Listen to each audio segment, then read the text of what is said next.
Magashule wenze lesi simemezelo khathi ekhankasa esikhumulweni samatekisi eMgungundlovu KwaZulu-Natal namhlanje. Uthi zikhona ingxoxo abaphezukwazo namaqembu aphikisayo amele abantu abansundu. Iqembu uMkhonto Wesizwe ngelinye lawo.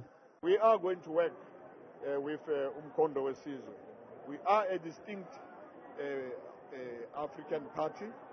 There is Umkhonto Wesizwe, and we have been engaging with Umkhonto Wesizwe. We have been engaging with other progressive, radical black parties to make sure that come 2024, South Africa change for the better. Uthi bazonqoba ukhetho futhi njengomuntu oke wasebenzela i-ANC uyazi ukuthi isebenza kanjani. Ngakho ke angeke bavumele ukuthi kukhwataniswe amavoti ngesikhathi sokhetho. We are going to win elections. Very confident. There's not going to be any rigging of elections. Our eyes are going to be open because we know, I've been part of the ANC, we know what's going to happen.